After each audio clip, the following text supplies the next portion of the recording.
আসসালামু আলাইকুম গাইস, আশা করি সবাই ভালো আছেন। বিডি টেকনোলজির পক্ষ থেকে আপনাদেরকে সবাইকে স্বাগতম। আপনাদের জন্য নতুন একটি সুখবর নিয়ে আসলাম, যেটা হচ্ছে একটা বিশাল বড় নিয়োগ বিজ্ঞপ্তি, যেটাতে আপনারা ক্লাস 8 থেকে অনার্স এবং মাস্টার্স যারা কমপ্লিট এ সকলে অ্যাপ্লাই করতে পারবেন। চলুন আমরা দেখি নিয়োগ বিজ্ঞপ্তিটি কি আছে এবং কারা কারা এখানে অ্যাপ্লাই করতে পারবেন এবং এর অ্যাপ্লাই প্রসেসটা। চলুন আমরা দেখি নিয়োগ বিজ্ঞপ্তিটি। দেখেন, নিয়োগ বিজ্ঞপ্তি প্রকাশিত হয়েছে বাংলাদেশ সরকারের পাট ও বস্ত্র মন্ত্রণালয় থেকে এবং বাংলাদেশ তাঁত বোর্ডের অধীনে নিয়োগ বিজ্ঞপ্তি চলিতেছে এবং এটা আমরা দেখি নিয়োগ বিজ্ঞপ্তির কি আছে। এবং এটা হচ্ছে বাংলাদেশ তাঁত বস্ত্র বোর্ডের একটা নিয়োগ বিজ্ঞপ্তি, যেখানে আমরা আগেই বলেছি আপনারা এই নিয়োগ বিজ্ঞপ্তি অ্যাপ্লাই করতে পারবেন। এখানে যে আমরা মার্ক করে দিচ্ছি এবং এই লিঙ্কটা আমাদের ভিডিওর উপরে দিয়ে দিব এবং ডিসক্রিপশন ইসে পাবেন, আপনারা অপশনে পাবেন এই লিঙ্কটা, যেখান থেকে আপনারা অ্যাপ্লাই করতে পারবেন এবং কারা কারা অ্যাপ্লাই করতে পারবেন সেই বিষয়ে আমরা জানাচ্ছি। প্রথম যেটা পদটা সেটা হলো ফিল্ড সুপারভাইজার পদে, যেটা গ্রেড স্কেল 13 এবং যেটা বেতন স্কেল 11,000 টাকা থেকে 26,590 টাকা পর্যন্ত গ্রেড স্কেল। এবং এটার লোক সংখ্যা লাগবে, পদ সংখ্যা আর কি 15 জন লাগবে। এখানে 15 জন মানুষ নেওয়া হবে এবং এটা ন্যূনতম শিক্ষাগত যোগ্যতা স্নাতক ডিগ্রি। প্রার্থীকে অবশ্যই কম্পিউটারের জ্ঞান সম্পন্ন হতে হবে। এবং এখানে প্রথম যে নিয়োগটা সেটা হচ্ছে ফিল্ড সুপারভাইজারে, পদসংখ্যা আছে 15 জন নিবে এবং সর্বনিম্ন তাকে অনার্স পাস প্লাস স্নাতক ডিগ্রি সমমান থাকতে হবে এবং প্রার্থীকে অবশ্যই কম্পিউটারের জ্ঞান থাকতে হবে। দ্বিতীয় যে নিয়োগ বিজ্ঞপ্তিটি সেটা হলো কম্পিউটার অপারেটর, শার্টলিপি কম্পিউটার অপারেটর, যে তার গ্রেড সেম গ্রেডই 13 গ্রেডে এবং বেতন স্কেল 11,000 থেকে 26,590 টাকায়। এখানে একটু পদ সংখ্যা কম, মাত্র 3 জন নেবেন এখান থেকে। এবং এটাতে শিক্ষাগত যোগ্যতা আপনাকে উচ্চ মাধ্যমিক মানে ইন্টারমিডিয়েট পাস হইলেও আপনি এখানে অ্যাপ্লাই করতে পারবেন। ওয়ার্ড প্রসেসিং, ডাটা এন্ট্রি এবং টাইপিং এর নিম্নরূপে গতিসম্পন্ন হতে হবে। বাংলা প্রতি মিনিট সর্বনিম্ন 20 এবং ইংরেজিতে প্রতি মিনিটে সর্বনিম্ন 25 শব্দ আপনাকে টাইপ করতে হবে। মানে আপনি সর্বনিম্ন আপনার হাতে স্পিড থাকা লাগবে, সেটা হচ্ছে সর্বনিম্ন আপনাকে মিনিটে 20টা অক্ষর টাইপ করতে হবে। এবং বাংলার ক্ষেত্রে এবং ইংলিশের ক্ষেত্রে আপনাকে সর্বনিম্ন মিনিটে 25টা অক্ষর বা ওয়ার্ড টাইপ করতে হবে। থার্ড যে নিয়োগ বিজ্ঞপ্তি সেটা হচ্ছে মাস্টার ডায়ার এবং এটা গ্রেড 15তম গ্রেডে এবং বেতন স্কেল হচ্ছে 9,700 টাকা থেকে শুরু করে তিনি সর্বোচ্চ 23,490 টাকা পর্যন্ত যাতে যে বেতন স্কেল আছে সে অনুযায়ী তিনি স্কেল পাবেন। এবং এখানে লোক নেবেন মাত্র 2 জন।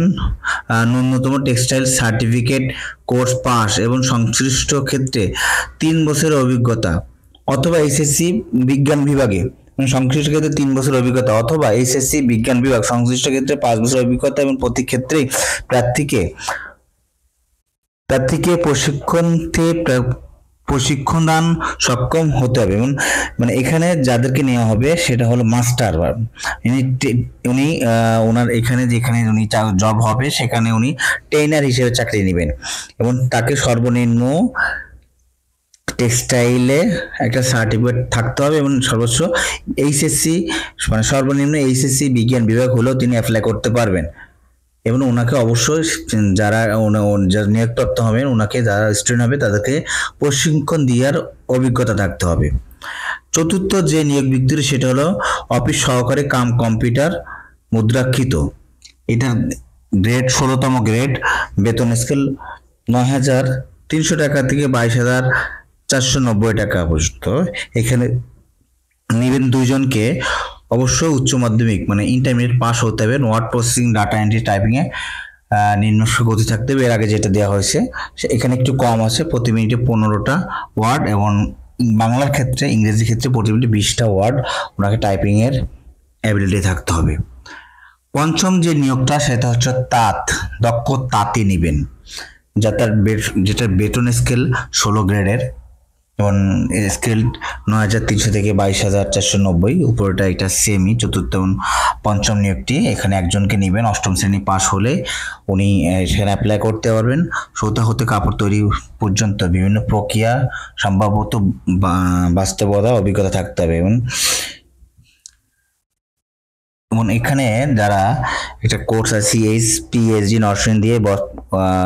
নরসিংদী বস্ত্র অধিদপ্তরের প্রশিক্ষণ কেন্দ্র হতে সংশ্লিষ্ট ক্ষেত্রে প্রশিক্ষক প্রাপ্তদের অগ্রাধিকার দেওয়া হবে। এটা নরসিংদী যে টেক্সটাইল কলেজ আছে সেখান থেকে যারা এখান থেকে প্রশিক্ষণ নেওয়া, সেক্ষেত্রে তাদেরকে এখানে অগ্রাধিকার দেওয়া হবে জবের ক্ষেত্রে। প্রার্থীকে প্রশিক্ষণার্থী ছাত্রছাত্রীদের প্রশিক্ষণের দানের সক্ষমতা, এখানে একটা যাদেরকে নিয়োগ দেওয়া হবে তারা সবাই এখানে স্টুডেন্ট, তাদেরকে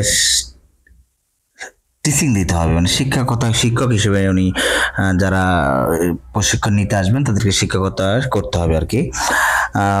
ষষ্ঠ যে নিয়োগটা সেটা হচ্ছে অফিস সহায়ক গেজেট, 20তম গেজেট, বেতন স্কেল 8,250 থেকে 20,010 টাকা পর্যন্ত। এখানে লোক সংখ্যা বেশি নেবেন, 15 জনকে নেবেন এবং এটা শিক্ষাগত যোগ্যতা ক্লাস 8 পাস হলে উনি অ্যাপ্লাই করতে পারবেন। সপ্তম যেটা সেটা হলে সাহায্যকারী, এটা হচ্ছে 20তম সেম গ্রেডের এবং এখানে নিবেন হচ্ছে 2 জনকে এবং তারা ক্লাস 8 পাস, অষ্টম শ্রেণী পাস হলে ওনারা অ্যাপ্লাই করতে পারবেন। আবেদন ফর্ম পূরণ ক্ষেত্রে এবং পরীক্ষার অংশগ্রহণের ক্ষেত্রে নিম্নবর্ণিত শর্তাবলী অবশ্যই অনুসরণ করতে হবে। এখানে আবেদন করতে গেলে কিছু শর্তাবলী দেওয়া আছে, সেগুলোকে অবশ্যই যিনি অ্যাপ্লিকেশন করবেন তাকে অনুসরণ করতে হবে। আবেদনকারীর বয়স সর্বনিম্ন 18 বছর এবং সর্বোচ্চ 32 বছর হতে হবে। সর্বনিম্ন একজন প্রার্থী অ্যাপ্লাই করতে গেলে তাকে 18 বছর বয়স হতে হবে এবং সর্বোচ্চ উনি 32 বছর পর্যন্ত অ্যাপ্লাই করতে পারবেন। সরকারি, আধা সরকারি, স্বায়ত্তশাসিত প্রতিষ্ঠানে চাকরিরত প্রার্থীদের যথাযথ কর্তৃপক্ষের অনুমতি গ্রহণপূর্বক নির্দিষ্ট সময়সীমার মধ্যে আবেদন করতে হবে। যদি কেউ চাকরি করেন, মানে সরকারি চাকরি করেন বা আধা সরকারি অথবা স্বায়ত্তশাসিত কোনো প্রতিষ্ঠানে চাকরি করে থাকেন, তারা যদি অ্যাপ্লাই করতে থাকেন ওই প্রতিষ্ঠানে অনুমতি নিয়ে ওনাকে আবেদন করতে হবে এবং মৌখিক পরীক্ষা অবশ্যই উক্ত অনুমতিপত্র প্রদান করতে হবে। এবং এটাকে উনি যে ওই প্রতিষ্ঠানে অনুমতি নিয়েছেন, এটা যদি উনি রিটার্ন টিকে যান ভাইবার ক্ষেত্রে, অবশ্যই ওনাকে অনুমোদিত প্রাপ্ত সার্টিফিকেশন ওনাকে শো করতে হবে। চাকরির আবেদন ফর্মে সকল শিক্ষাগত যোগ্যতা উল্লেখ করতে, আপনি যেখানে যখন আবেদন করবেন আপনার যে শিক্ষাগত যোগ্যতা আছে সবকিছু আপনাকে উল্লেখ করতে। উন্নত চাকরির জন্য নির্ধারিত হলে চাকরির আবেদনে উল্লেখিত সনদপত্র ব্যতীত চাকরির আবেদন পূর্বে অর্জিত অন্যান্য শিক্ষাগত যোগ্যতা সনদপত্র অন্তর্ভুক্ত করার সুযোগ থাকবে না। আপনি যদি অ্যাপ্লিকেশন করার সময় সব শিক্ষাগত যোগ্যতার সার্টিফিকেশনগুলো আপনি অ্যাড না করান, পরবর্তীতে আপনি এটা অ্যাড করতে পারবেন না আর কি, সেটা এখানে বলে দিচ্ছে। সকল পদে পরীক্ষা এবং তারিখের অনুষ্ঠান হওয়ার সম্ভাবনা থাকায় মানে সকল পদের পরীক্ষা এবং একই তারিখে অনুষ্ঠিত হবে। সেক্ষেত্রে আপনি যে একাধিক পদে অ্যাপ্লিকেশন করবেন সেটা না করার জন্য বলা হচ্ছে, কারণ একই দিনে সবগুলা চাকরি পরীক্ষা একই দিনে অনুষ্ঠিত হবে। তো আপনি 2টা পদে অ্যাপ্লাই করেন সেক্ষেত্রে আপনার লাভ হবে না, কারণ আপনি একই দিনে একই সময় 2টা পদে আবেদন করতে পারবেন না। এবং 5 নম্বর, আবেদনপত্র প্রার্থীকে প্রদত্ত কোনরূপ অসত্য, সেটা হচ্ছে যেটা কন্ডিশন, অসত্য, ভুয়া, মিথ্যা কোনো ইনফরমেশন দেওয়া যাবে না। সেক্ষেত্রে আপনার প্রার্থীকে আপনি যে আবেদন করবেন সেটা বাতিল হিসেবে গণ্য হবে। এবং যদি আপনি রিটার্ন টিকে যান, যদি আপনি মৌখিক ক্ষেত্রে আপনার এটা প্রমাণ হয়, সেক্ষেত্রে আপনাকে চাকরি হবে না আর কি, আপনাকে চাকরি থেকে বাদ দেওয়া হবে। ষষ্ঠ যে অপশনটা সেটা হলো যে লিখিত মৌখিক পরীক্ষা প্রযোজ্য ক্ষেত্রে কম্পিউটার বিষয়ক ব্যবহারিক পরীক্ষা উত্তীর্ণ এবং পর মৌখিক পরীক্ষায় অংশগ্রহণের সময় প্রিন্ট কপি নিম্নোক্ত প্রদত্ত সনদপত্র সত্যায়িত কপি দাখিল করতে হবে। আপনাকে যেটা হলো, আপনি যে কম্পিউটার পরীক্ষা উত্তীর্ণ হয়েছেন, যেখান থেকে সার্টিফিকেশন নিচ্ছেন, সেগুলো সার্টিফিকেশনগুলো আপনি যদি লিখিত পরীক্ষা উত্তীর্ণ হন, মৌখিক পরীক্ষার সময় আপনাকে সেগুলো শো করতে হবে। যেটা হলো প্রথম শ্রেণীর মানে এই অপশনগুলো হচ্ছে আপনি যদি লিখিত টিকে যান সেক্ষেত্রে ভাইবার সময় আপনাকে যা যা করতে হবে আর কি। প্রথম শ্রেণীর গেজেট কর্মকর্তা কর্তৃক সত্যায়িত সদ্য তোলা পাসপোর্ট সাইজের 2 কপি সঙ্গী ছবি নিতে হবে। আপনার যে শিক্ষাগত যোগ্যতা, নাগরিক সনদপত্র, এগুলো আপনাকে সত্যায়িত কপি নিয়ে যেতে হবে, যেগুলো আছে আপনার রিটার্ন টিকার পরে। কিন্তু এর আগের যে প্রসেসটা সেগুলো আছে আপনাদেরকে বললাম এতক্ষণ। এগুলো হচ্ছে দেখেন, আপনাকে উপজেলা চেয়ারম্যান, পৌরসভা, মেয়রের মধ্যে আপনার সাহিত্যগত সনদপত্র জমা দিতে হবে। আপনি যদি ক্ষুদ্র নিগোষ্ঠী, শারীরিক প্রতিবন্ধী হন বা তৃতীয় লিঙ্গের কোন সেক্ষেত্রে আপনার যে সনদপত্র এগুলো অবশ্য শো করতে হবে। আর আপনাকে যেটা অ্যাপ্লিকেশন করতে হবে সেটা হলো এই ওয়েবসাইট থেকে আপনাকে bhb.gov.bd এখানে আপনার ওয়েবসাইট থেকে আপনি অ্যাপ্লিকেশন করবেন এবং এটার নেক্সটের যত ইনফরমেশনগুলো আপনি এখানে পাবেন। অষ্টম যে অপশনটা, নির্বাচন পরীক্ষা অংশগ্রহণের জন্য আবেদনকারীকে কোনো প্রকার যাতায়াত ভাতা এবং দৈনিক ভাতা প্রদান করা হবে না।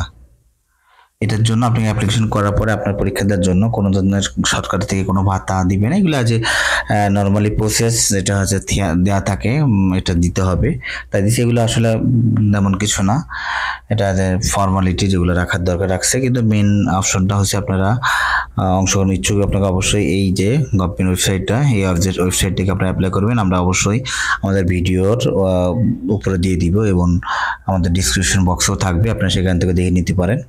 এবং পরীক্ষা আপনি অ্যাপ্লিকেশন করার শুরু হবে 25শে সেপ্টেম্বর 2025 সকাল 10টা থেকে এবং এটা শেষ হবে 24শে অক্টোবর 2025 5 ঘটিকে। আপনি এটা শেষ সেপ্টেম্বর থেকে অক্টোবর 1 মাস আপনি অ্যাপ্লিকেশন করার সুযোগ পাবেন এবং আপনাকে অ্যাপ্লিকেশন করার 72 ঘন্টার মধ্যে এটার যে ফি সেটা আপনাকে অবশ্যই সাবমিট করতে হবে। যদি 72 ঘন্টার ভিতরে আপনি সাবমিট না করেন তাহলে আপনার অ্যাপ্লিকেশনটা গ্রহণযোগ্য হবে না।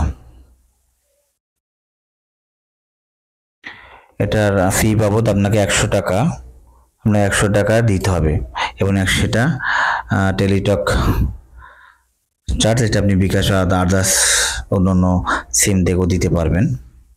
এটার জন্য আপনাকে 100 টাকা চার্জ, সর্বমোট 112 টাকা কাটবে। এটা আপনার এখানে কিভাবে প্রসেস করবেন সেটা দেওয়া আছে, সেই প্রসেসটা আমরা যে পিডিএফ এর লিঙ্কটা আমাদের কমেন্টসে দিয়ে দিব, আপনারা ওখান থেকে দেখে নেবেন, টোটালস আপনার বিস্তারিত পড়ে নেবেন। যদি আপনারা কোনো কিছু না বুঝতে পারেন এখান থেকে দেখবেন, বুঝবেন না হলে আমাদের স্ক্রিনে দেওয়ার নাম্বারে কল করবেন, আমরা আপনাদের যতটুকু পারি সহায়তা করার চেষ্টা করবো ইনশাল্লাহ। তো আজকে এই পর্যন্ত, ধন্যবাদ, দেখা হবে নতুন কোনো ভিডিওয়ে। আসসালামু আলাইকুম।